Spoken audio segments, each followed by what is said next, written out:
Ucapkan selamat pagi, shalom. Shalom. Selamat hari Minggu, selamat datang dalam kesempatan ibadah hari ini. Kasih karunia Tuhan menyertai kita sekalian. Baik, kita akan segera memulaikan ibadah ini, dan sebelum kita memulai, saya ajak kita sekalian masing-masing bersatu teduh.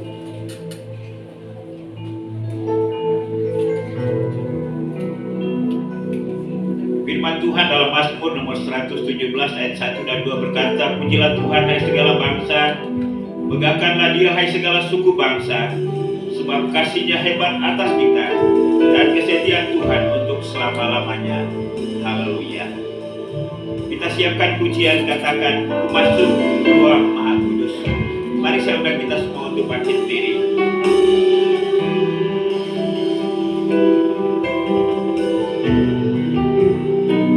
Kembali kami bersama-sama pada pagi hari ini, ya Tuhan.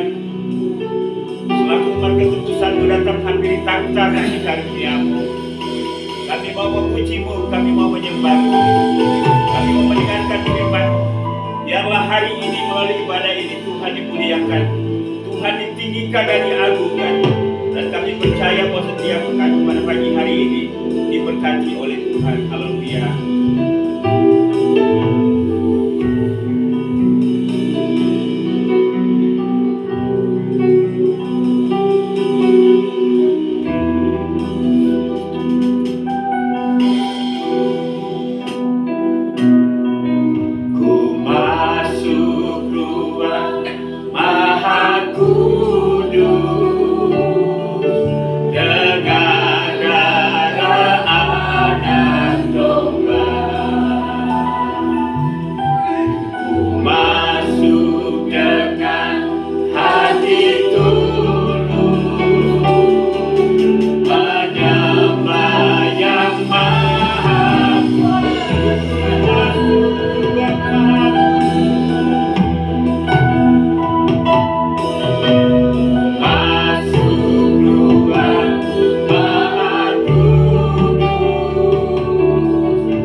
Dengan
bersama-sama selaku keluarga Allah.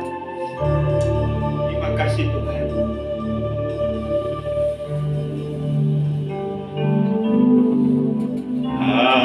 Hadirat-Mu Tuhan, ku rasa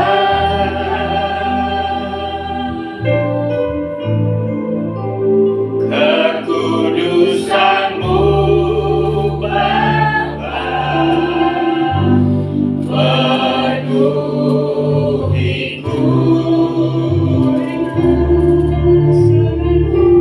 Ku rindu selalu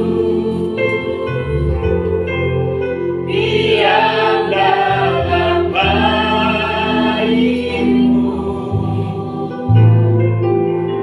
menikmati kasih anugerah-Mu. Hadirat-Mu, hadirat-Mu, hadirat-Mu Tuhan, ku rasakan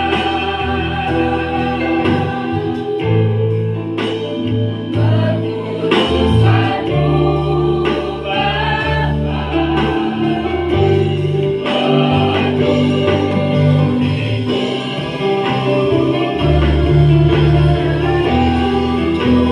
rindu selalu diam dalam bait-Mu,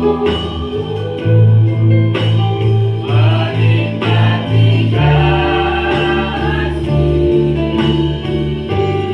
anugerah-Mu, menikmati kasih anugerah-Mu, menikmati kasih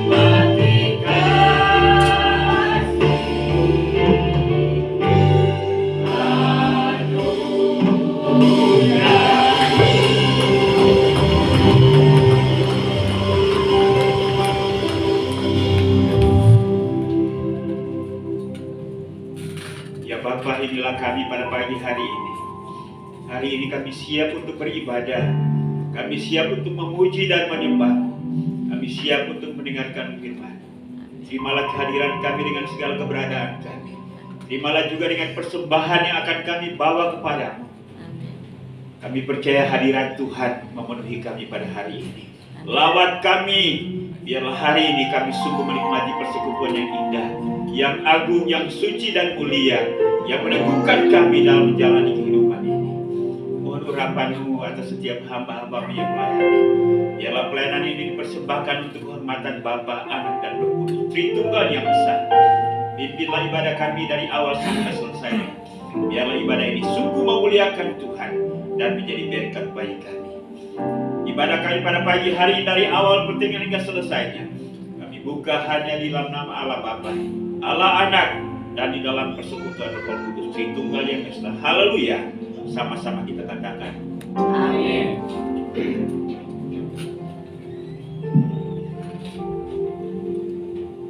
Sekali lagi saya menyapa Shalom. Apa kabar hari ini? Luar biasa. Mari saudara kanan kirimu kita salami. Tuhan itu baik di dalam kehidupan kita. Kita lanjutkan ibadah kita. Kita akan satu pujian katakan, satu hal telah ku minta kepada Tuhan, itulah yang ku ingini, diam di rumah Tuhan seumur hidup. Diam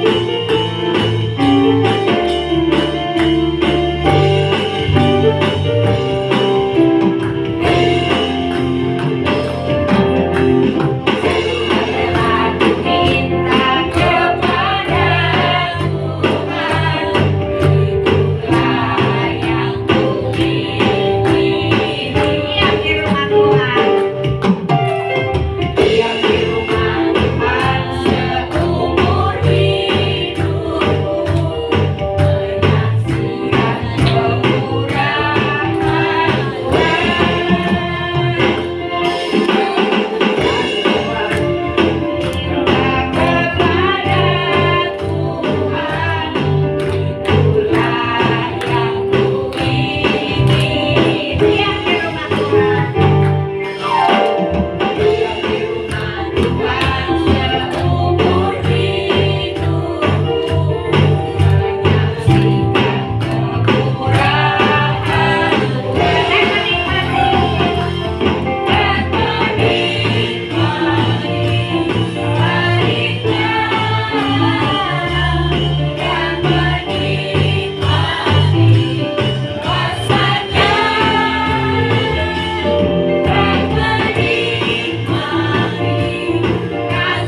Ya Tuhan Yesus. Ada? Baik, kalau tidak ada, kita simpan hari ini. Kita akan menyiapkan diri hati kita untuk menerima firman Tuhan. Kita akan satu pujian katakan, selidiki aku, lihat hatiku.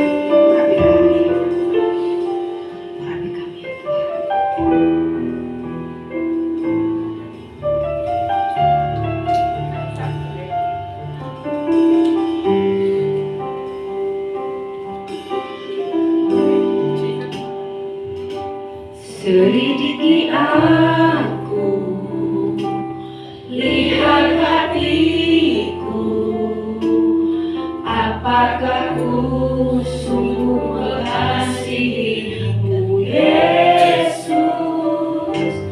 Kau yang Maha tahu dan menilai hidupku, tak ada yang tersembunyi bagi. Selidiki aku,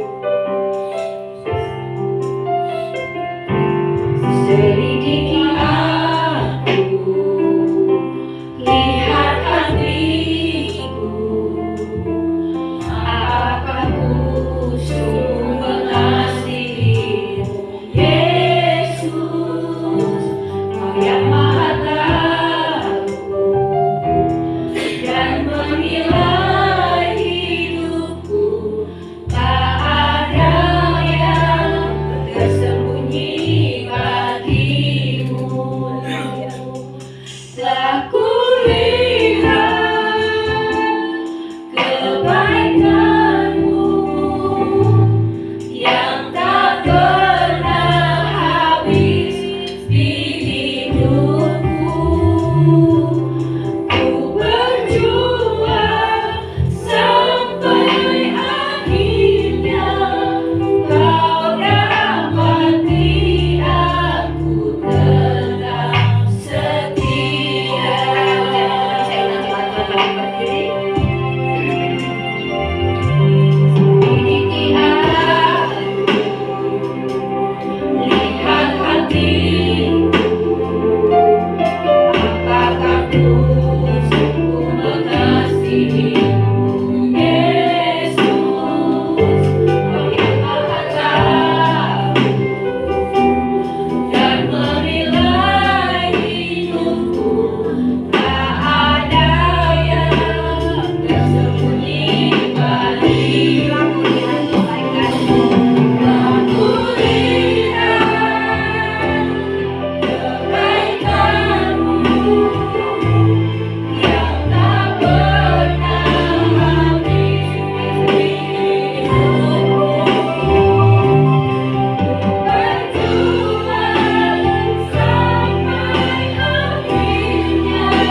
pagi hari ini,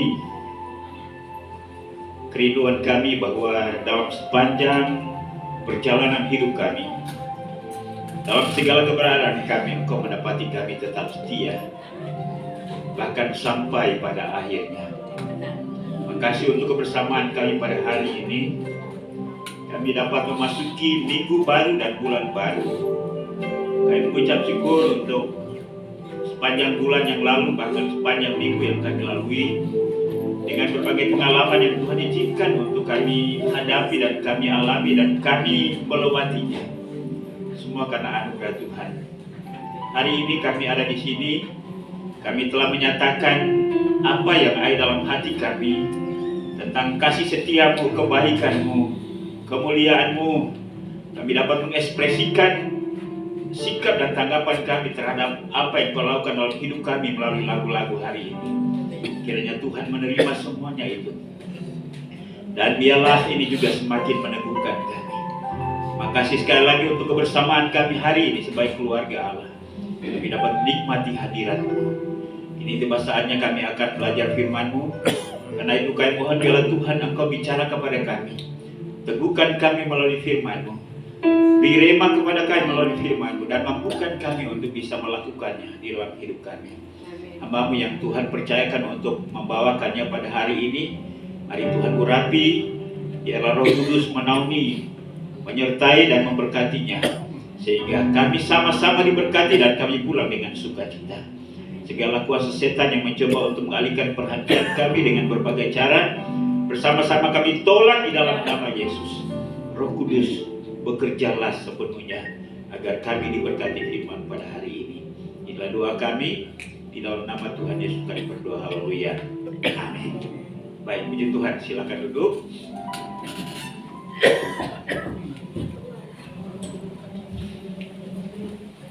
Shalom. Selamat pagi, selamat berjumpa kembali.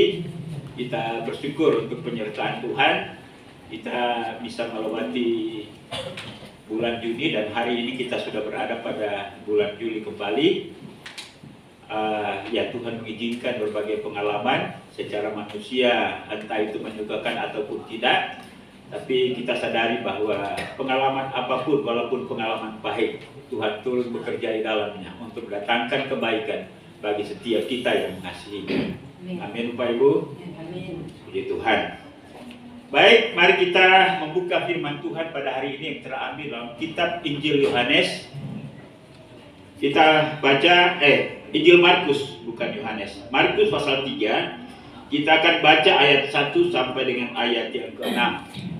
Ayatnya tidak terlalu panjang, karena itu saya diminta untuk membaca bersama-sama. Saya membacakan ayat yang ganjil, jemaat Tuhan silakan membacakan ayat yang genap.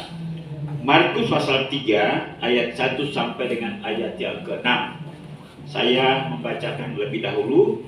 Demikianlah bunyi firman Tuhan. Yesus menyembuhkan orang pada hari Sabat. Kemudian Yesus masuk lagi ke rumah ibadat. Di situ ada seorang yang mati sebelah tangannya. Mereka mengamati Yesus kalau Ia menyembuhkan orang itu pada hari Sabat, supaya mereka dapat mempersalahkan Dia. Kata Yesus kepada orang yang mati sebelah tangannya, "Mari berdirilah di tengah." Dan kemudian katanya kepada mereka, "Manakah yang diperbolehkan pada hari Sabat, berbuat baik atau berbuat jahat, menyelamatkan nyawa orang atau membunuh orang? Tetapi mereka itu diam saja." Ia berduka cita karena kedegilan mereka, dan dengan marah ia memandang sekelilingnya kepada mereka, lalu berkata kepada orang itu, "Ulurkanlah tanganmu." Dan ia mengulurkan tangannya, maka sembuhlah tangannya itu. Lalu keluarlah orang-orang Farisi dan seorang bersekongkol dengan orang-orang Yahudi untuk membunuh Dia. Puji Tuhan, yang berbahagialah setiap orang yang membaca firman Tuhan, merenungkannya, dan berusaha untuk melakukannya di dalam kehidupannya setiap hari. Yang menjadi fokus kita dan di mana tema diangkat ada pada ayat yang kelima. Ia berduka cita karena kedegilan mereka. Inilah tema kita pada pagi hari ini. ia berduka cita karena kedegilan mereka. Bapak Ibu dan Saudara, firman Tuhan yang kita baca, yang menjadi perenungan kita bersama pada pagi hari ini, pada kali ini adalah sebuah peristiwa di mana Yesus masuk dalam sebuah rumah ibadat pada hari Sabat. Ya, dan ya memang pada waktu itu banyak yang hadir, termasuk juga kelompok keagamaan, yaitu orang-orang Farisi. Dan kebetulan ya bertepatan bahwa ada seorang yang mengalami pergumulan dalam hidupnya, yaitu dengan penyakit, yaitu sebelah sebelah kanannya mati, ya. Nah, sekali lagi bahwa ya memang gereja-gereja punya persepsi terhadap sebuah peristiwa dalam Alkitab ini. Ya, kalau karismatik mungkin mengangkat ini dalam tema mujizat. Tapi hari ini kita menyoroti bagian firman Tuhan ini dari sikap Yesus terhadap reaksi yang muncul oleh karena orang Farisi. Ya. Nah, Bapak Ibu dan Saudara kekasih dalam Yesus Kristus. Reaksi Yesus itu ada di dalam ayat yang kelima, ya. Ia berduka cita karena kedegilan mereka. Nah, Bapak Ibu dan Saudara kekasih dalam Yesus Kristus, kata duka cita ini memiliki makna kesedihan atau penderitaan batin yang mendalam atas kondisi pemahaman pengertian rohani yang dimiliki khususnya orang-orang Farisi pada waktu itu. Lalu kemudian tidak hanya itu saja, ada dua sikap, ada dua kata yang menjelaskan bagaimana sikap Yesus terhadap kondisi rohani atau pemahaman atau pengertian rohani yang dimiliki oleh orang Farisi ini. Yang kedua adalah ia marah, ya. Kemarahan yang ditunjukkan oleh Yesus di sini ya bukan kemarahan seperti yang dimiliki oleh manusia biasa.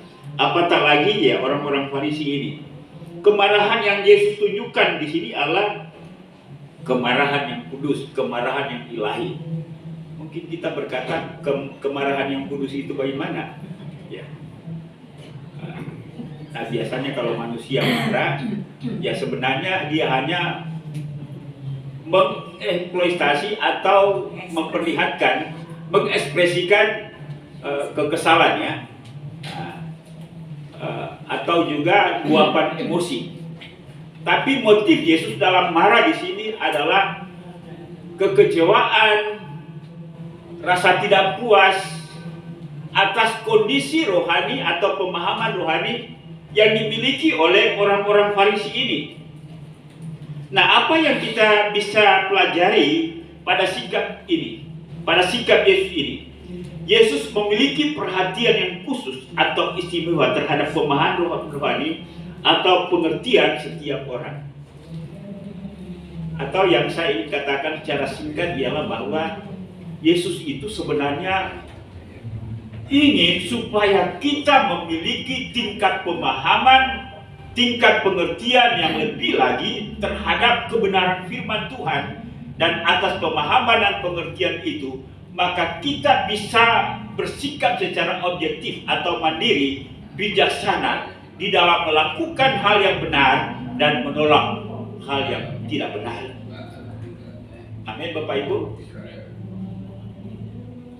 Jadi jangan berpikir bahwa tidak apa-apa, saya tidak paham firman Tuhan, yang penting saya lakukan. Sisi lain mungkin pernyataan itu benar, tapi Yesus ingin juga karena pemahaman dan pengertian itu adalah merupakan dasar kita buat melakukan sesuatu atau tidak melakukan sesuatu. Amin, Bapak Ibu. Bukan ikut-ikutan, tapi kita punya pemahaman sendiri. Sehingga walaupun ada orang lain, katakanlah yang tidak melakukan kebenaran, tapi kita melakukannya, karena itu adalah kebenaran yang sesungguhnya. Ya. Hari-hari ini manusia itu selalu dipengaruhi oleh keputusan massa atau emosi massa, ikut-ikutan. Kalau yang lebih banyak memilih ini, maka saya pun juga ikut, ya. Tapi manakala ketika yang memilih, yang saya pilih adalah sedikit, kadang-kadang menggoyahkan hati kita. Tapi sebenarnya kalau kita paham, mengerti benar bahwa itu adalah kebenaran, sekalipun orang lain tidak melakukannya, maka saya akan melakukannya. Inilah yang seharusnya. Karena itu, Yesus sebenarnya memiliki perhatian yang sangat besar pada tingkat pertumbuhan pemahaman dan pengertian kita atas kebenaran firman Allah.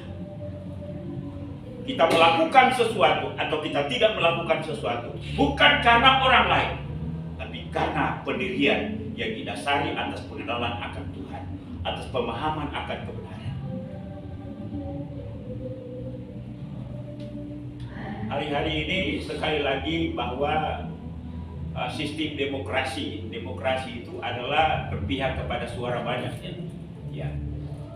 Tidak hanya di dalam arena politik, kadang-kadang kegiatan-kegiatan rohani juga ditentukan oleh mayoritas, ya. Kita gereja Kemainjil barusan sementara makan caranya melakukan konferensi event setiap 5 tahun, di mana pada event-event itu pusat, wilayah, daerah memilih ketua-ketua, ya. Kita sudah melewati pemilihan ketua umum dan sudah terpilih ketua umum dan badan pengurus yang baru. Sekarang sementara berlangsung konferensi wilayah yang memilih ketua-ketua wilayah dan badan pengurus wilayah. Kita ada 14 wilayah, ya. Dan ya, setelah itu konferensi daerah. Nah, pemilihan akhir daripada pemilihan itu adalah mengikuti suara mayoritas, ya.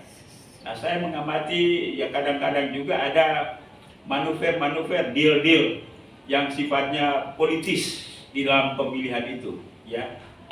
Saya bicara kepada teman-teman, ya hindari, ya. Mari kita berdoa lalu tanya hati nurani, siapa yang Tuhan akan pilih. Bukan memengaruhi orang lain untuk memilih si A, si B. Nah, ini persoalan politik. Belum tentu yang mayoritas itu adalah benar. Karena itu ya sekali lagi bahwa mari kita memilih yang tepat dan yang benar. Bukan karena emosi massa, bukan karena pengaruh yang punya pengaruh, tetapi memilih dengan hati yang jernih, pikiran yang jernih. Dan sebelum kita melakukan sesuatu, berdoa kepada Tuhan. Tuhan, yang mana yang saya harus pilih? Langkah dan tindakan apa yang saya harus ambil dalam situasi yang saya hadapi ini? Ya, bukan ego manusia, bukan kepentingan manusia, tetapi di dalamnya Allah kebenaran sehingga nama Tuhan dimuliakan. Ya, karena itu sekali lagi, mari kita juga belajar terus-menerus untuk mempertajam cara berpikir rohani kita, sehingga kita dapat mencapai tahapan kecerdasan rohani yang pada akhirnya memampukan kita untuk selalu memilih yang tepat atau menolak yang salah. Ya, Yesus memiliki perhatian yang khusus, dan ini ya sebenarnya Yesus tidak hanya sedih kepada orang-orang Farisi, tetapi juga mungkin sedih kepada seluruh orang Kristen yang selalu memilih yang salah, yang berdasarkan hawa nafsunya memilih sesuatu, bukan kebenaran, ya. Karena itu, mari kita terus belajar. Nah, bagaimana pemahaman dan pengertian yang dimiliki oleh orang Farisi sehingga mereka disebut dekil, ya, atau keras kepala, keras hati, ya. Nah, keras kepala, keras hati ini ya kadang-kadang ada di dalam ucapan-ucapan kita terhadap anak-anak kita, terhadap bawahan kita, terhadap orang-orang tertentu yang kita berikan pemahaman supaya mereka sanggup untuk memilih apa yang baik dan benar.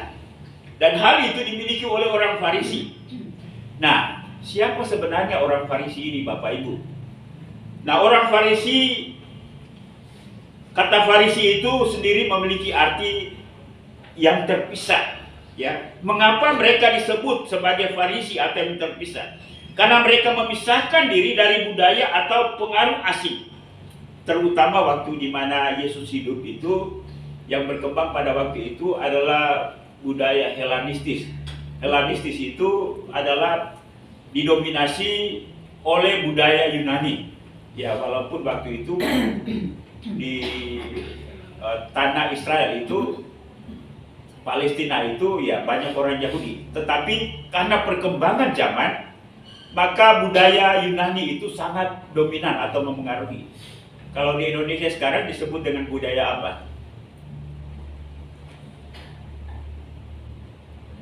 Ya, kalau pengaruh bahasanya masih didominasi oleh pengaruh bahasa Melayu. Ya, kan dasar dari bahasa Indonesia itu kan Melayu ya. Nah, sebelum kata Indonesia disebut dan pada akhirnya bahasa juga disebut sebagai bahasa Indonesia, rumpun yang memengaruhi suku-suku bangsa yang ada di Indonesia, di Nusantara ini kan budaya Melayu ya. Termasuk kalau Bapak Ibu mempelajari kerajaan Majapahit itu, kerajaan Majapahit itu dia bisa meliputi Malaysia, Singapura, bahkan juga mungkin sampai ke Brunei, Papua Nugini. Ya, nah itulah sebabnya ketika bangsa ini dibangun, maka akar budaya apalagi yang dominan itu adalah bahasa Melayu. Walaupun hari-hari ini memang kalau pengaruh bahasa itu disebut apa, asimilasi ya.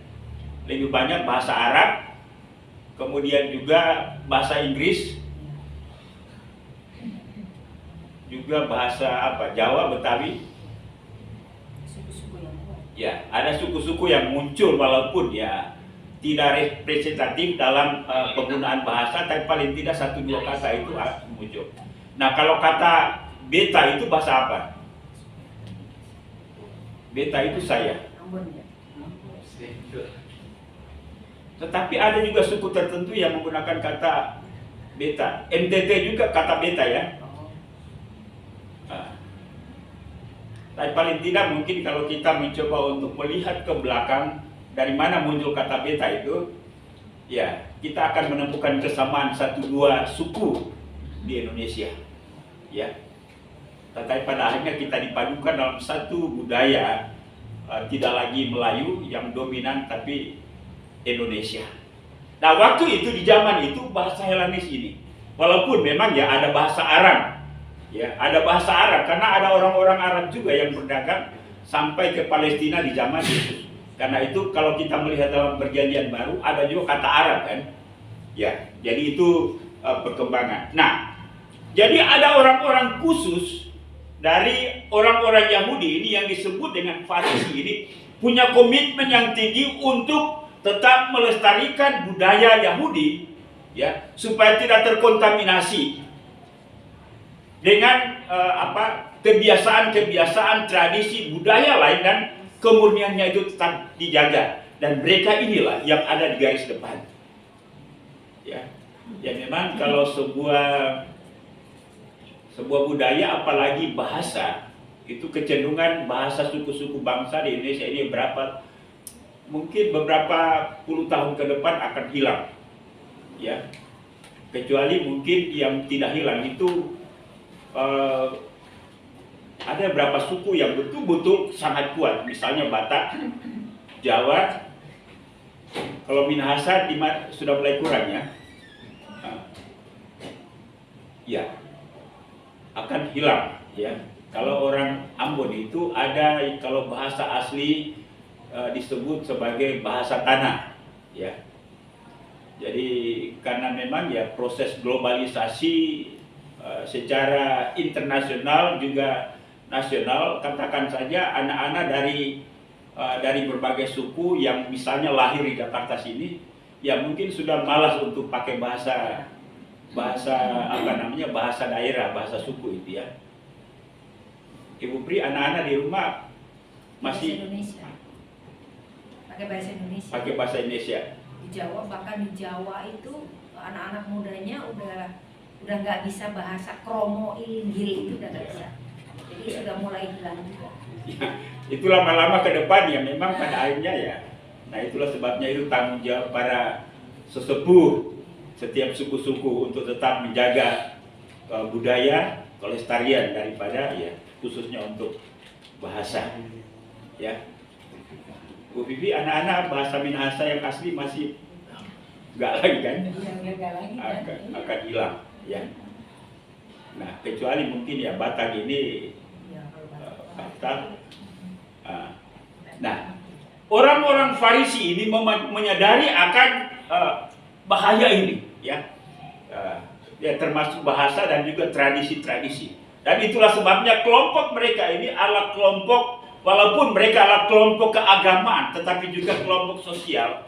Mereka ini yang punya komitmen, khususnya juga berkaitan dengan masalah kebiasaan-kebiasaan atau hukum-hukum. Ya, mereka adalah kelompok keagamaan dan kelompok sosial Yahudi yang memahami hukum Taurat secara hurufiah dan menerapkan secara kaku. Mereka adalah kaum awam yang kelas menengah yang dihormati masyarakat. Jadi mereka ini adalah kelompok orang-orang yang istimewa, tetapi lebih lagi mereka mengistimewakan diri sendiri, ya, karena mereka merasa bahwa mereka mendapat amanah dari leluhur supaya tetap melestarikan kebiasaan-kebiasaan budaya-budaya. Dan salah satu komitmen mereka untuk tetap menjaga salah satu bagian daripada hukum Taurat itu adalah hari Sabat. Ya, kalau kita memperhatikan sebelum tadi ayat ketiga, pasal 3 tadi yang kita baca adalah ada peristiwa di mana murid-murid memetik gandum pada hari Sabat dan menurut mereka itu tidak boleh. Lalu kemudian masuk di ayat pasal 3 ayat 1 sampai dengan ayat yang ke-6, hari itu adalah hari Sabat di mana Yesus menyembuhkan orang yang sakit tangannya sebelah itu, mati tangannya sebelah itu pada hari Sabat. Nah, menurut kebiasaan orang-orang Farisi ini, itu tidak boleh. Ya, saya tidak tahu waktu itu kalau ada rumah sakit, dokter tidak boleh bertugas. Ya, kalau pasien mau mati pada hari Sabat, ya mungkin bagi mereka ya. Ya. Nah, pada waktu Yesus masuk, mereka sudah mulai mengincar Yesus. Karena mereka ingin mencari kesalahan. Karena Yesus ini dianggap sebagai seorang tokoh revolusioner yang mendobrak tradisi-tradisi atau kebiasaan-kebiasaan. Nah, apa yang salah dengan pemahaman orang Farisi ini? Artinya ialah bahwa mereka yang pertama melakukan atau memahami hukum itu secara hurufiah. Hukum itu bukan untuk manusia, tetapi manusia untuk hukum. Ya, sehingga kalaupun manusia mati atau hancur, ya, yang penting hukum itu tetap ditegakkan. Tapi prinsip Yesus tidak boleh demikian. Hukum itu adalah untuk manusia, membuat manusia teratur, membuat manusia hidup, membuat manusia terjamin. Kalau hukum itu membebani manusia, maka mending cari tata cara lain. Di suku-suku tertentu ada yang seperti ini. Budaya atau kebiasaan adalah untuk manusia, ya. Jadi kadang-kadang manusia itu menjadi budak, menjadi hamba daripada budaya itu. Ya, katakanlah ada kebiasaan suku-suku tertentu, ada yang meninggal, itu harus dipestakan. Dan kalau biayanya belum cukup, mayat itu disimpan dulu, ya, sebelum diupacarai. Pada waktu hari H, itu keluarga-keluarga itu cari duit, termasuk hutang demi acara itu. Ya, juga acara nikah begitu kan? Nah, ini artinya budaya untuk manusia, membebani manusia, menghambat manusia. Ya, bahkan ada juga budaya tidak boleh menikahkan anaknya karena berbeda budaya, ya.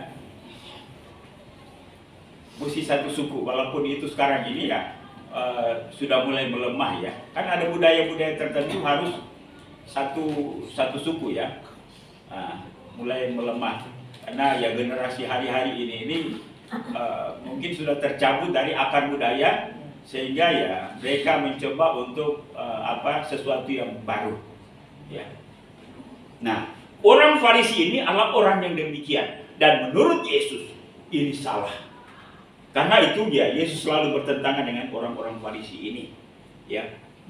Nah, mereka ini memposisikan diri istimewa. Mereka menggunakan hukum Taurat untuk menghakimi dan menghukum orang lain. Walaupun sebenarnya hukum Taurat itu sangat berat, ya. Seolah-olah mereka ini panglima hukum Taurat, tetapi sebenarnya mereka juga tidak sanggup untuk melakukan hukum Taurat secara 100%. Tapi kalau orang lain yang melanggar hukum Taurat, sikap mereka sama seperti ketika menghadapkan kepada Yesus seorang perempuan yang bersinah. Ya, mereka katakan, "Guru, perempuan yang seperti ini menurut hukum Taurat harus dilempari dengan batu sampai mati." Makanya Yesus tidak segera menjawab. Jawaban Yesus adalah jawaban yang sangat bijaksana. Yesus berkata, "Kalau begitu, barang siapa di antara kalian yang merasa diri tidak berdosa, dialah yang pertama mengambil batu, mengangkat batu dan melempari perempuan dengan batu sampai mati."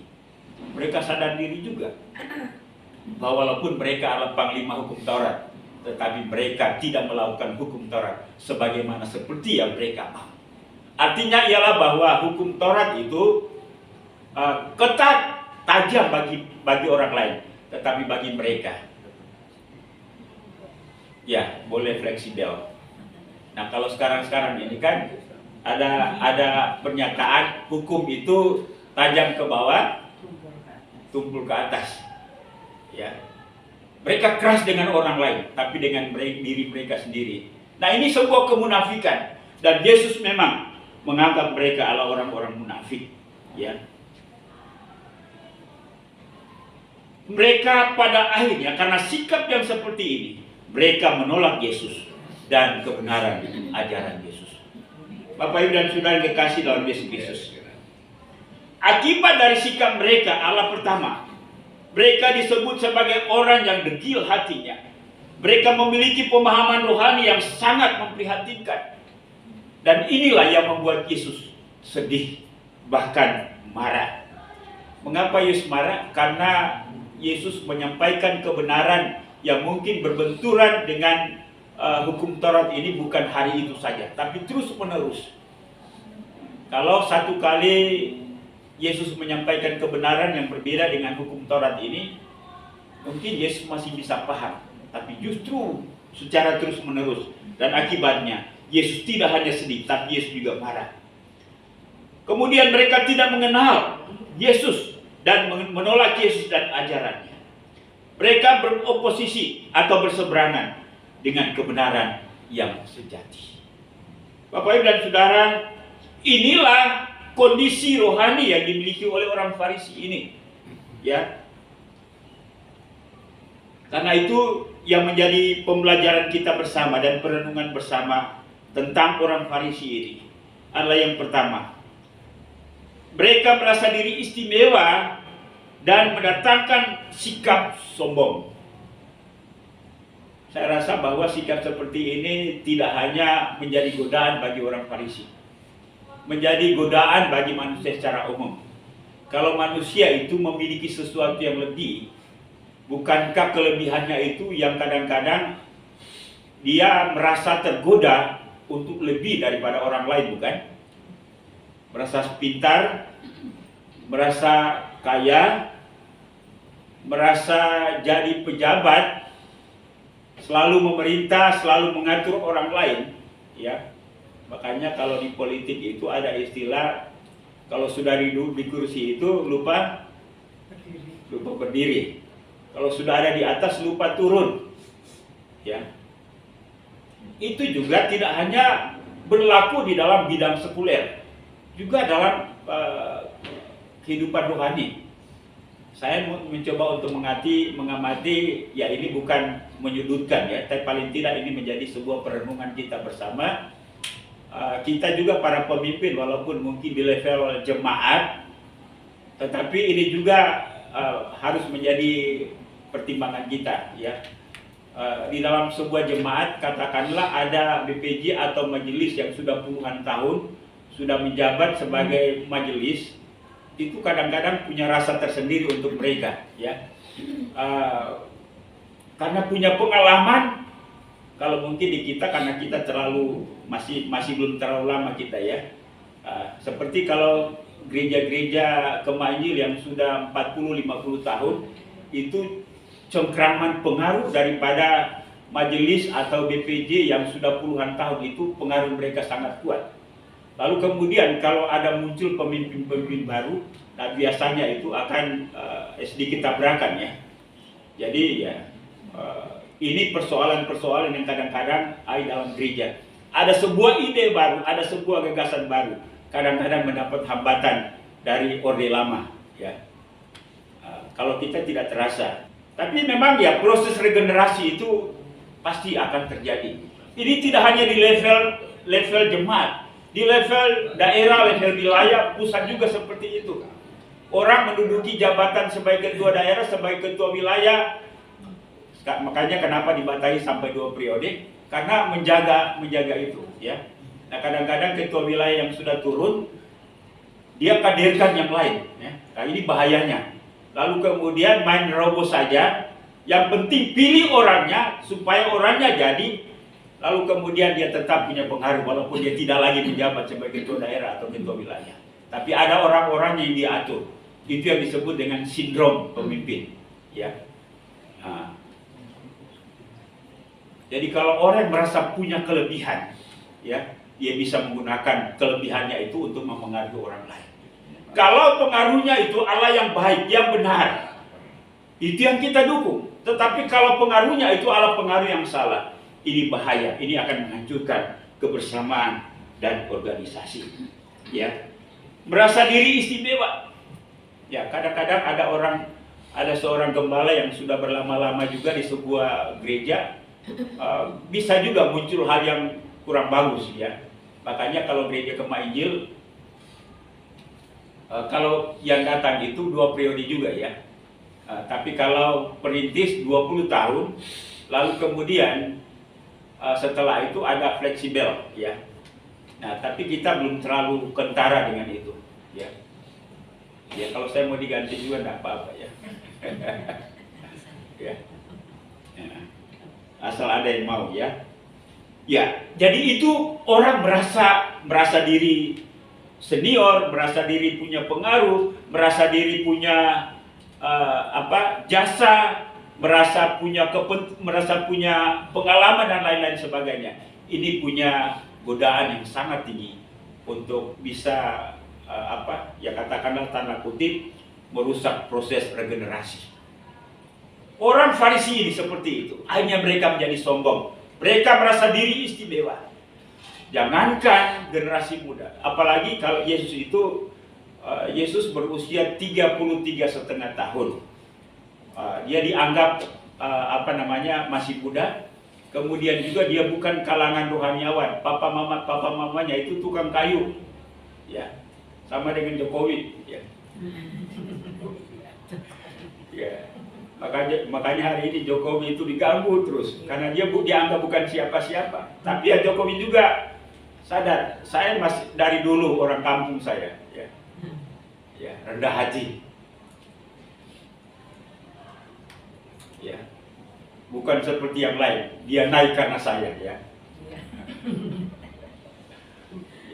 Ya itu yang seperti orang Farisi tadi, ya. Merasa lebih. Dia dapat jabatan, bikin kisru, cari manuver sana sini, ya. Dalam gereja ada seperti itu? Ada. Ya. Ada. Ya karena merasa diri lebih tadi, merasa diri pintar, merasa diri punya jasa, ya. Dan ini bertentangan dengan sikap Yesus. Itulah sebabnya. Ini pelajaran penting. Orang yang merasa istimewa, orang merasa lebih, ada kecenderungan tergoda dengan sikap kesombongan. Yang kedua, mereka memahami kitab suci secara hurufiah dan bersikap fanatik buta, menjauhkan kita dari kebenaran. Ya, Saul itu kenapa awal-awalnya Tuhan berkenan kepada dia ketika dia diangkat menjadi raja, tapi kemudian lama-lama dia jauh dari Tuhan. sehingga sikap dan tindakannya jauh dari kebenaran. Ini juga menjadi godaan bagi orang yang merasa diri istimewa, merasa diri lebih, merasa diri rohani. Ya, kan ada gereja-gereja tertentu yang merasa diri sudah, ibaratnya kalau dalam perjanjian lama dulu itu kemah suci dan juga bait Allah itu ada 3 ruangan.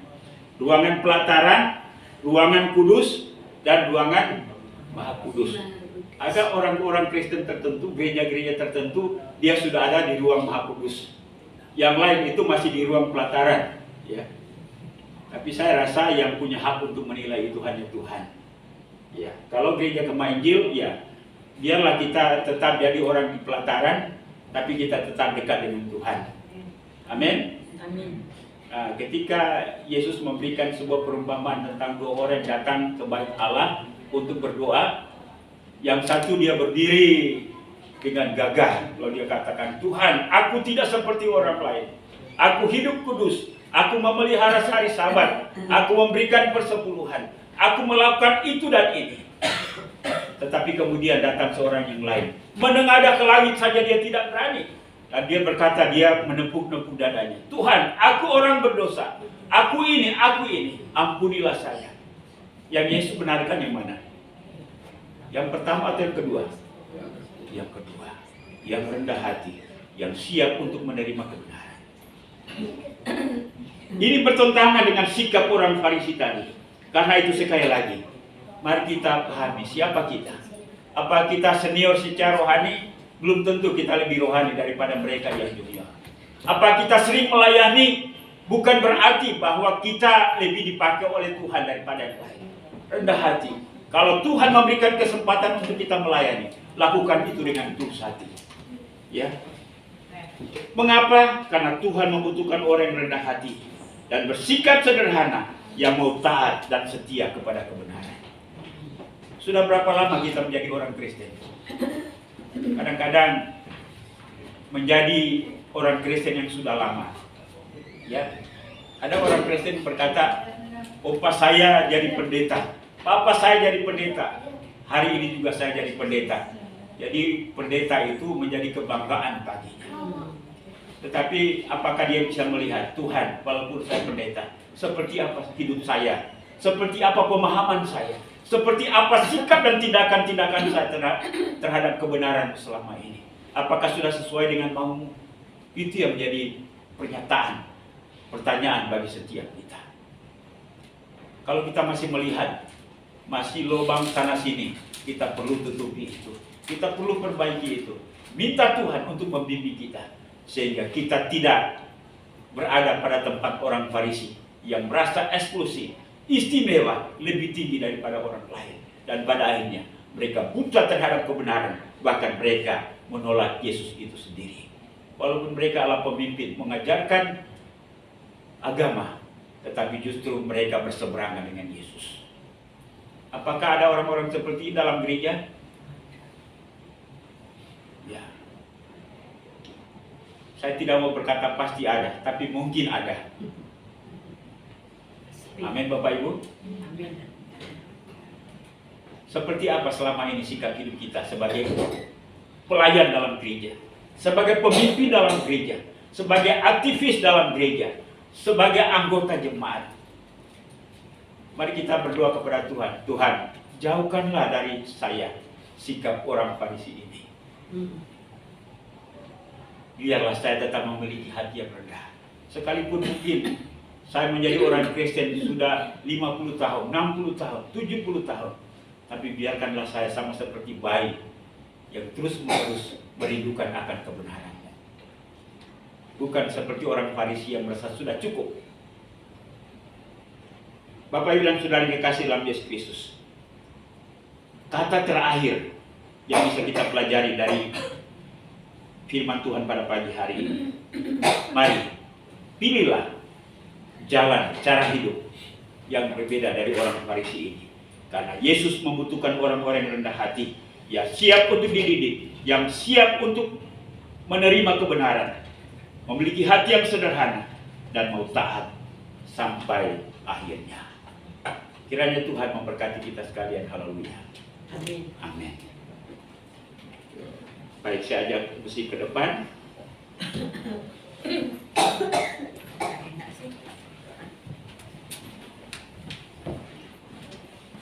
Mari kita berdoa. Bapa di surga, kami mengucap syukur dan berterima kasih untuk firman-Mu pada pagi hari ini. Kami belajar dari sikap orang Farisi. Mereka menganggap diri istimewa, kelompok yang khusus, tetapi justru mereka jauh dari kebenaran. Karena itu Tuhan tolong kami. Ada beberapa orang Farisi yang kami kenal, yang padanya mereka berubah. Mereka adalah Nikodemus. Mereka adalah Saulus yang menjadi Paulus. Tuhan, dalam perjalanan hidup kami sebagai orang Kristen, kami mungkin sudah cukup lama.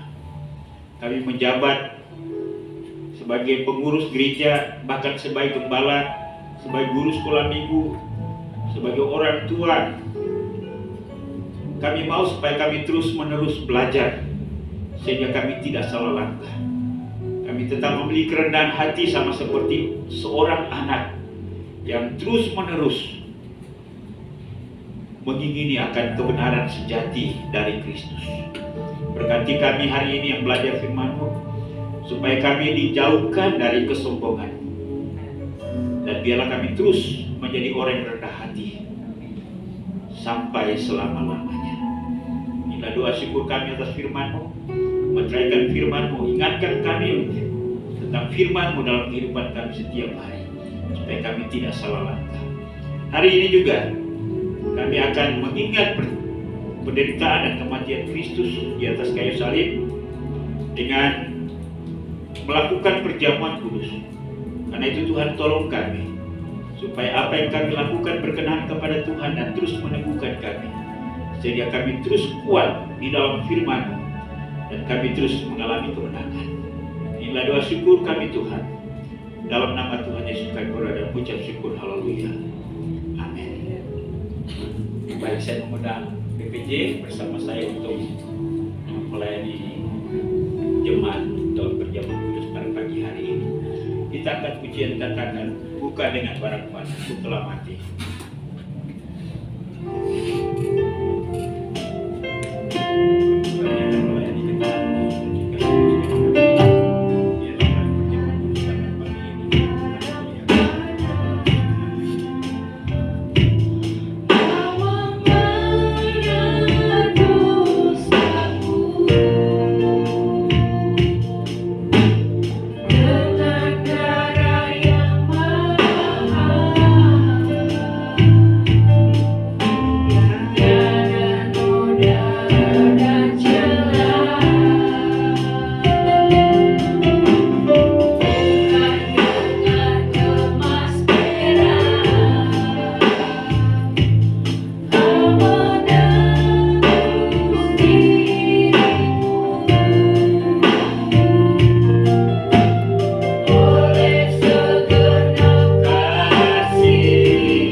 yang disampaikan oleh hamba Tuhan Rasul Paulus dalam 1 Korintus 11 ayat 27. Jadi barang siapa dengan cara yang tidak layak makan roti atau minum cawan Tuhan, ia berdosa terhadap tubuh dan darah Tuhan. Karena itu hendaklah tiap-tiap orang menguji dirinya sendiri, dan baru sesudah itu ia makan roti dan minum dari cawan Tuhan.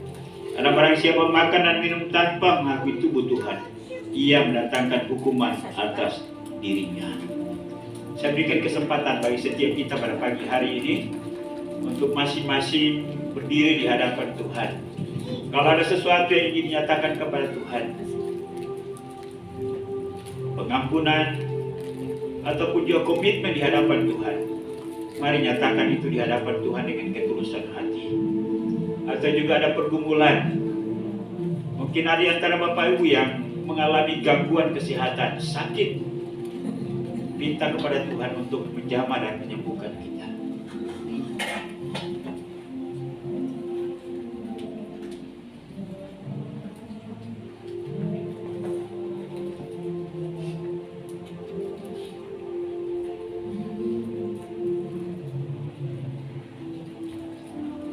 Ya Bapa, inilah kami pada pagi hari ini. Kami telanjang di hadapan-Mu. Kami tidak dapat menyembunyikan satu titik noda dosa pun. Karena itu kami mengakui kelemahan kami, kelalaian kami, bahkan dosa kami. Kami mohon ampun Tuhan. Biarlah oleh bilur-bilur-Mu itu kami disucikan. Juga mungkin ada di antara kami yang mengalami gangguan kesehatan, bahkan sakit. Kami mohon Tuhan jamah sembuhkan mereka. Teguhkan dan kuatkan kami, dan biarlah kami terus melangkah oleh firman, dan kami terus menjadi pemenang sebagai anak-anak Tuhan. Inilah doa kami pada hari ini. Terpujilah nama-Mu ya Bapa.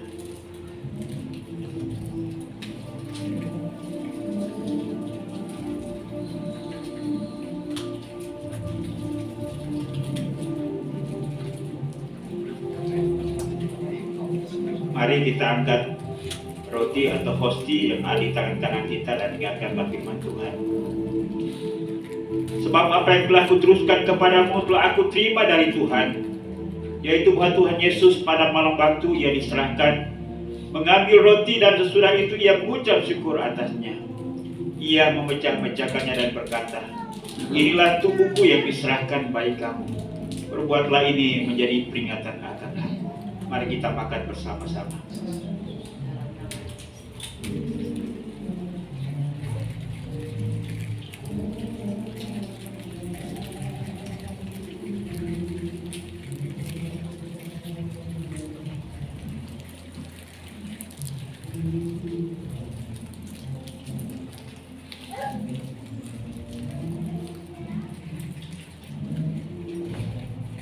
Mari kita angkat cawan yang akan kita.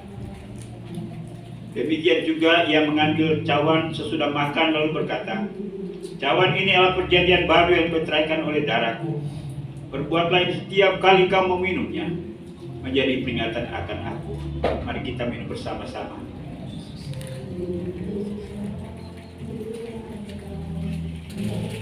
Sebab setiap kali kamu makan roti dan minum cawan ini, kamu memberitakan kematian Tuhan sampai ia datang. Sebagai ucapan syukur kita nyanyikan pujian, katakan haleluya, haleluya. Haleluya, haleluya, haleluya, haleluya, haleluya, haleluya, haleluya.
Engkau mengutus anakmu Yesus Kristus datang ke dalam dunia, melayani, mengajar, bahkan menderita mati di atas kayu salib untuk menebus kami dari dosa. Terima kasih kami mengalami kasih-Mu melalui pengampunan dosa kami. Kami diangkat jadi anak-anak Allah. Kami diangkat jadi ahli waris kerajaan surga. Kami juga menerima dan janji-janji kelimpahan hidup rohani. Juga bahkan Tuhan menyembuhkan segala penyakit kami. Kami juga dikuatkan dan diteguhkan dalam menjalani kehidupan rohani ini, sehingga kami terus mengalami kemenangan bersama dengan Tuhan. Inilah doa kami Bapa. Di dalam nama Tuhan Yesus kami berdoa dan mengucap syukur untuk pelaksanaan perjamuan kudus pada hari ini. Haleluya. Sama-sama kita katakan amin. Tetap berdiri dan bersama-sama dengan seluruh orang kudus di muka bumi dan segala abad, kita akan menyatakan pengakuan kita, yaitu pengakuan iman Rasul. Mari kita nyatakan bersama-sama. 1, 2, 3. Aku percaya kepada Allah, Bapa yang Maha Kuasa, Khalik langit dan bumi, dan kepada Yesus Kristus Anaknya yang tunggal Tuhan kita, yang dikandung daripada Roh Kudus, lahir dari anak darah Maria, yang menderita di bawah pemerintahan Pontius Pilatus, disalibkan, mati dan dikuburkan, turun ke dalam kerajaan maut. Pada hari yang ketiga, bangkit pula dari antara orang mati, naik ke surga, duduk di sebelah kanan Allah, Bapa yang Maha Kuasa, dan akan datang dari sana untuk menghakimi orang hidup dan yang mati. Aku percaya kepada Roh Kudus, gereja yang kudus dan am, persekutuan orang kudus, pengampunan dosa, kebangkitan tubuh, dan hidup yang kekal. Amin. Silakan duduk, Tuhan memberkati.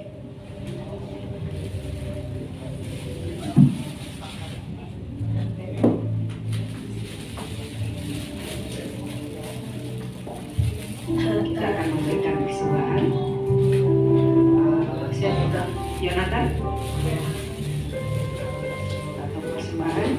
Sebelum persembahan dijalankan, saya akan membacakan satu ayat di dalam firman Tuhan.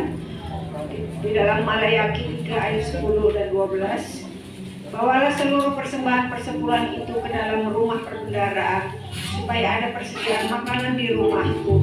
Dan ujilah aku, firman Tuhan semesta alam, apakah aku tidak membukakan bagimu tingkap-tingkap langit dan mencurahkan berkat kepadamu sampai berkelimpahan.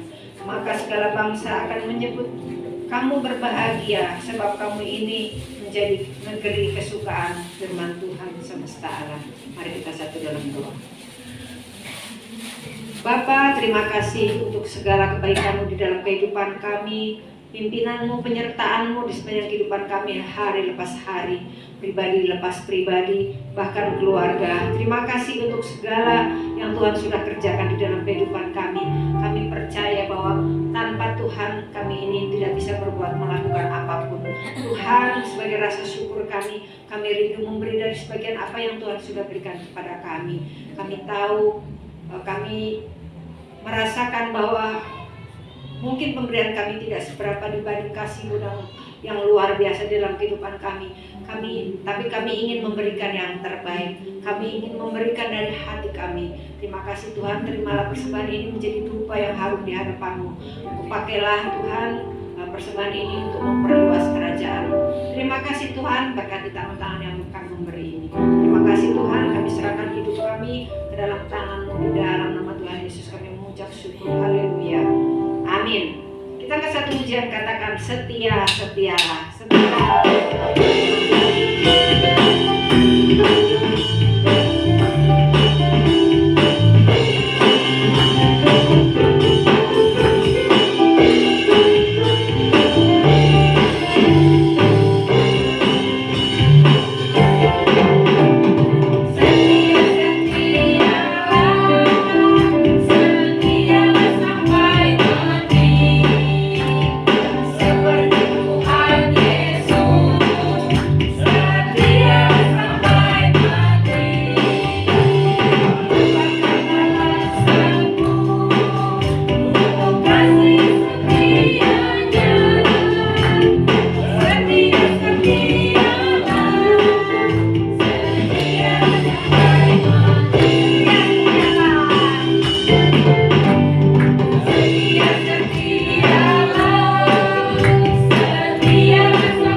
Kita segera mengakhiri ibadah ini. Mari saya ajak kita sekalian untuk bangkit diri. Kita nyanyikan kemenangan iman nomor 300.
Kepadamu ya Tuhan, ketika kami jalan kehidupan kami, banyak pergumulan yang kami hadapi. Tapi satu hal yang kami tahu ialah bahwa Tuhan tidak pernah meninggalkan kami. Itulah janji-Mu. Karena itu teguhkan dan kuatkan kami. Kami bersyukur dan berterima kasih untuk jalannya ibadah kami pada hari ini. Tuhan sertai dari awal, pertengahan hingga menjelang selesainya. Biarlah ibadah hari ini sungguh memuliakan dan membesarkan nama-Mu. Kami percaya Tuhan sudah memberkati kami dengan puji-pujian. Tuhan sudah memberkati kami dengan firman-Mu. Tuhan juga sudah memberkati kami dengan kehadiran setiap kami hari ini. Sebagai keluarga Allah kami saling menyapa satu dengan yang lain, sehingga kami terus bersemangat di dalam Tuhan. Terima kasih juga untuk semua hamba-hamba yang Tuhan sudah pakai dalam pelayanan hari ini. Apapun bagian pelayanan kami sudah lakukan, kami percaya Tuhan berkati kami secara khusus. Juga jemaat yang sudah hadir, kami percaya Tuhan sudah memberkati kami. Kami terus berdoa untuk pertumbuhan iman rohani kami, baik kami sebagai ibu-ibu, sebagai bapak-bapak, anak-anak, sebagai orang tua. Biarlah iman kami semakin hari semakin bertumbuh, cinta kasih kami kepada Tuhan semakin hari semakin bertambah-tambah. Bahkan kemampuan kami untuk memahami dan mengerti firman-Mu, serta dapat mengaplikasikan dalam sikap hidup kami dengan pilihan-pilihan dalam kehidupan ini, sehingga pilihan kami adalah pilihan yang benar sesuai dengan firman-Mu, sehingga hidup kami semakin menyukakan hati Tuhan. Terima kasih, berdoa juga untuk kehidupan rumah tangga, hubungan suami istri, anak, orang tua, adik kakak. Mampukan kami untuk memiliki firman-Mu, dan mampukan kami untuk dapat menyatakan firman-Mu melalui sikap kami terhadap sesama kami, sehingga kami dapat menjadi berkat bagi anggota keluarga kami, bahkan dengan siapapun yang kami berinteraksi setiap hari. Terima kasih. Kami juga mau berdoa untuk usaha dan pekerjaan jemaat-Mu. Apapun yang dikerjakan oleh tangan mereka, kiranya Tuhan memberi hasil ekonomi dan keuangan. Berkati baik mereka yang berusaha sendiri maupun yang bekerja pada perusahaan orang lain. Kami percaya berkat Tuhan mengalir. Kami berdoa juga untuk pekerjaan jemaat yang mungkin punya masalah. Ya Tuhan, Engkau memberikan jalan keluar. Bagi jemaat-Mu yang sementara mencari pekerjaan yang lebih baik, Tuhan Engkau tolong sehingga bertemu dengan pekerjaan yang sesuai, yang akan menopang kehidupan jemaat-Mu dalam menjalani hari-hari, bahkan melayani Tuhan dengan keuangan yang Tuhan percayakan untuk kami kelola. Ya Bapa di surga, kami juga mau berdoa Tuhan untuk kebersamaan kami selaku jemaat Marturia. Tuhan tolong kami supaya kami sehat sepikir, kami dapat bergandeng tangan dalam pertumbuhan iman rohani kami. Kami berdoa juga untuk tempat ibadah kami, kiranya Tuhan Engkau tolong. Kami sementara mencari dana, kiranya Tuhan tolong sehingga kebutuhan kami untuk tahun ini dapat teratasi. Kami percaya Tuhan Engkau tidak pernah mengabaikan kami. Tuhan Engkau memberikan jalan keluar. Tuhan memberkati jemaat yang sudah berjanji dengan janji iman. Bahkan juga mungkin memberikan informasi kepada teman-teman kami. Biarlah upaya ini dapat menghasilkan sehingga kebutuhan tempat ibadah kami tahun ini dapat tercukupi, nama Tuhan dimuliakan. Ya Bapa di surga, kami mau berdoa buat jemaat dalam segala pergumulan apapun.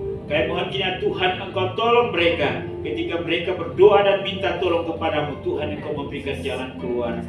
Kami mau berdoa juga Tuhan buat mereka yang mengalami gangguan kesehatan sakit. Kami mohon Engkau Tuhan tolong. Kami mau berdoa untuk seorang anak yang bernama Darren mengalami pergumulan pada otaknya. Kiranya Tuhan Engkau tolong supaya dokter yang menangani kanker ini dapat diberikan hikmat akal budi dan dapat menolong anak ini sehingga dapat melewati masa-masa krisis ini. Kami juga mau berdoa Tuhan untuk seorang pendeta yang bernama Jenny Lumenta yang mengalami sakit kanker juga. Mari Tuhan Engkau jamah sembuhkan. Keluarga, jemaatnya mendoakan dia. Kiranya Tuhan Engkau tolong juga sehingga mengalami kesembuhan daripada Tuhan. Ya Bapa di dalam surga, kami juga mau berdoa Tuhan untuk kondisi jemaat-jemaat yang ada di pegunungan Intan Jaya di Papua yang mengalami berbagai teror. Kami mohon biar Tuhan Engkau tolong mereka, teguhkan, kuatkan mereka. Mereka meninggalkan kampung dan mereka bersembunyi di hutan-hutan. Engkau tolong mereka, kuatkan, teguhkan. Bahkan juga Tuhan memberikan jalan keluar. Ya Bapa di surga, kami terus berdoa untuk kakak dari hamba-Mu, Oma Liliana, Pak Sony dan Pak Frans dalam pergumulan mereka. Tuhan, kami mohon bila Tuhan Engkau tolong, hibur dan teguhkan mereka. Juga istri, juga anak-anak, mantu dan cucu. supaya mereka terus memberikan perhatian kepada orang tua ini. Terima kasih Bapak. Bahkan juga mungkin ada kenalan kami, anggota keluarga kami, tetangga kami yang mengalami kesakitan. Tuhan jamah, Tuhan memberkati mereka. Terima kasih Bapak di surga. Kami juga mengucap syukur pada hari ini Oma Supit dapat beribadah bersama dengan kami. Tuhan memberkati orang tua ini, berkati anak mantu dan cucu-cucu.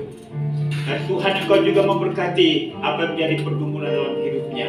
Terima kasih Bapa di surga. Kami juga berdoa untuk anak-anak kami yang bersekolah. Kami mohon hikmat, akal budi, kemampuan dan kesanggupan untuk belajar. Biarlah mereka berhasil. Mereka melanjutkan ke jenjang pendidikan yang lebih tinggi. Terima kasih. Kami juga mau berdoa buat jemaat Tuhan yang ada di luar negeri. Para Diman, Ibu Vivi. Demikian pun juga dengan Alvin, Ine, Tirta, Claudia. Tuhan Engkau berkati Anggi, biarlah mereka terus bekerja. Tuhan memberkati usaha dan pekerjaan mereka, memberkati orang tua dan keluarga yang ada di Indonesia. Dan biarlah kami terus bersatu dalam doa, sehingga kami terus bertumbuh di dalam iman kami kepada Tuhan. Terima kasih Bapa di surga.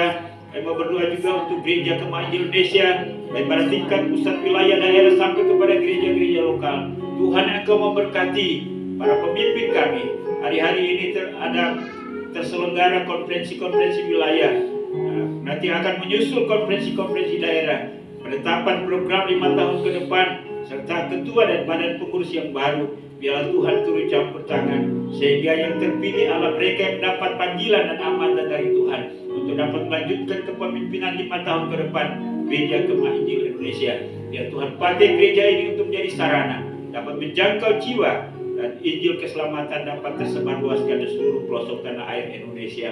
Saya berdoa juga Tuhan untuk semua gereja-gereja di Indonesia, para pemimpin Tuhan berikan kerjasama. Terima kasih. Saya berdoa juga secara khusus untuk Gereja Kemah Injil wilayah Jawa Sumatera, daerah Jabodetabek 1 dan 2. Memberkati gembala-gembala BPJ, berkati jemaat-jemaatmu. Ridwan kami ialah supaya Jabodetabek ini dipenuhi dengan kemuliaan Tuhan melalui Gereja Kemah Injil Indonesia. Ya Bapa di surga, kami juga mau berdoa buat pemerintah bangsa dan negara kami. Tuhan Engkau berkati presiden, wakil presiden, para menteri, jajaran pemerintahan dari pusat sampai ke daerah. Tuhan Engkau memberkati. Demikian pun juga semua lembaga tinggi negara TNI Polri. Secara khusus kami berdoa buat Bekasi, Kabupaten Bekasi dan Kota Bekasi di mana kami berdomisili. Tuhan Engkau berkati Bupati, Wakil Bupati, Wali Kota, Wakil Wali Kota, DPRD tingkat 2, Camat, Lurah, RW, RT, di mana kami berdomisili supaya suasana kondusif kota ini juga menjadi suasana kondusif di mana kami dapat menjalani kehidupan setiap hari. Terpujilah nama ya Tuhan. Kami juga mengucap syukur untuk persembahan jemaat pada hari ini. Tuhan kembalikan berkat berlipat kali ganda buat jemaat yang sudah memberi dengan sukacita. Dan jadikan keuangan ini menjadi sarana untuk mendukung pelayanan pekerjaan Tuhan di tempat ini. Bahkan di mana saja dana ini dialokasikan. Inilah doa kami Bapa. Kami sadar sungguh bahwa banyak hal yang berkaitan dengan kami. Bahkan menjadi kebutuhan kami tak tersebut melalui doa ini. Kiranya Roh Kudus dapat menyempurnakan doa kami. Karena kami bahwa doa ini hanya satu nama yang maha kuasa, yaitu Yesus Tuhan dan Juru Selamat kami. Haleluya. Bapa terima kasih. Bapa